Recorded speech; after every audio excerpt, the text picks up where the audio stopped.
السلام علیکم six class بیٹا، مجھے امید ہے آپ سب خیریت سے ہوں گے۔ آج ہمارا سبق ہے بک کے پیج نمبر 47 پر یعنی 47 پہ۔ اس کی مشق ہے سوالات کے مختصر جواب دیں۔ الف جز ہے محسن پور کے آس پاس کے علاقوں میں کون سی وبا پھیلی ہوئی تھی؟ اس کا جواب ہے محسن پور کے آس پاس کے علاقوں میں طاعون کی وبا پھیلی ہوئی تھی۔ نمبر 12 ہے گل اور صنوبر کا آپس میں کیا رشتہ تھا؟ وہ زہیرہ کے گھر کیوں گئے؟ گل اور صنوبر کا آپس میں وہ رشتہ بہن بھائی کا تھا اور وہ زہیرہ کے گھر کھانا لینے گئے تھے، کھانے کی تلاش میں گئے تھے۔ جی میں زہیرہ اپنے گناہ کا کفارہ کیسے ادا کرنا چاہتی تھی؟ زہیرہ گل کو آزاد کر کے اپنے گناہ کا کفارہ ادا کرنا چاہتی تھی۔ صنوبر ہاتھ میں خنجر لے کر کس کو قتل کرنے آئی تھی؟ صنوبر ہاتھ میں خنجر لے کر زہیرہ کو قتل کرنے آئی تھی۔ نصیر کون تھا اور اس کی حالت کیوں خراب ہوتی جا رہی تھی؟ نصیر زہیرہ کا بیٹا تھا، اس کو سانپ نے کاٹ لیا تھا جس کی وجہ سے اس کی حالت بگڑتی جا رہی تھی۔ اس کہانی میں کس قوم کی خودداری اور غیرت بیان کی گئی ہے؟ اس کہانی میں بلوچ قوم کی خودداری اور غیرت بیان کی گئی ہے۔ یہ ان سوالات کے جواب ہیں۔ اب سوال نمبر 2 ہے مدرجہ ذیل الفاظ کا مفہوم واضح کریں۔ ہو کا عالم، اس کا مفہوم ہے بالکل خاموش ہونا یا کوئی آواز تک نہ آنا یا سناٹا۔ آدم زاد، آدم کی اولاد یا انسان، دونوں وہ اس کا مفہوم ہے۔ بے غور و کفن، ایسا مردہ جو کفن کے بغیر اور دفنائے بغیر پڑا رہے۔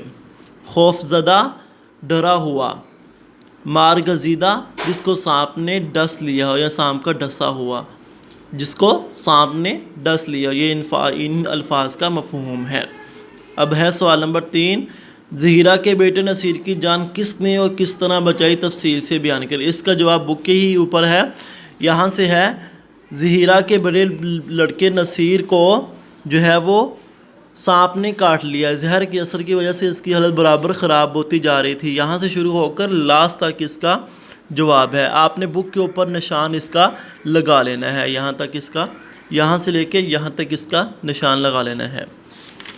اس طرح ہے سوال نمبر 5، درج ذیل تراکیب و محاورات کو جملوں میں اس طرح استعمال کریں کہ ان کا مفہوم واضح ہو جائے۔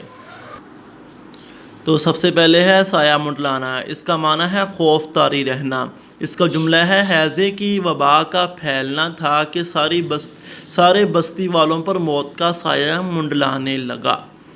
ہو کا عالم، اجار کی حالت ہونا۔ اس کا جملہ ہے پرانی حویلی میں ایسا ہو کا عالم تھا کہ کوئی ڈرتا ہوا اندر نہیں جاتا تھا۔ تان لگانا، اس کا معنی ہے سروں کو خوبصورتی سے ادا کرنا، یعنی سر سے خوبصورتی سے ادا کرنا۔ اس کا جملہ ہے گویے نے اپنے گیت کی ایسی تان لگائی، اپنے گیت کی ایسی تان لگائی کہ چلتے ہوئے لوگ بھی رک کر سننے لگے۔ آدم زاد انسان، اس پرانی حویلی میں کوئی آدم زاد ڈرتا ہوا نہیں جاتا تھا۔ ٹمٹما اٹھنا، غصے میں آنا۔ غصے سے اکرم کا چہرہ ٹمٹما اٹھا اور اس نے رانی کو بالوں سے پکڑ کر گھسیٹنا شروع کر دیا۔ خوف زدہ، ڈرا ہوا۔ سانپ دیکھ کر انور ایسا خوف زدہ ہوا کہ اس نے پیچھے مڑ کر بھی نہ دیکھا۔ مار گزیدہ، سانپ کا ڈسا ہوا۔ جب تک بوٹی کو ڈھونڈو کہ مارگزیدہ مر چکا ہوگا۔ جب تک وہ سانپ کو ڈھونڈا تو مارگزیدہ مر چکا ہوا تھا۔ انتقام کی آگ، بدلہ لینے کے لیے، اپنے باپ کے قتل کا بدلہ لینے کے لیے احمد کے دل میں انتقام کی آگ بھڑک اٹھی۔ تیر کی طرح لگنا، بہت برا لگنا۔ تیری باتیں میرے دل میں تیر کی طرح لگ رہی ہیں، کچھ خدا کا خوف کھاؤ اور چپ رہو۔ فرشتہ اجل، وہ موت کا فرشتہ اجل سے کوئی بچ کر نہیں رہے گا، ایک نہ ایک دن اس سے ملاقات تو ہونی ہے۔ فرشتہ اجل سے کوئی بچ کر نہیں رہے گا، ایک نہ ایک دن اس سے ملاقات تو ہونی ہے۔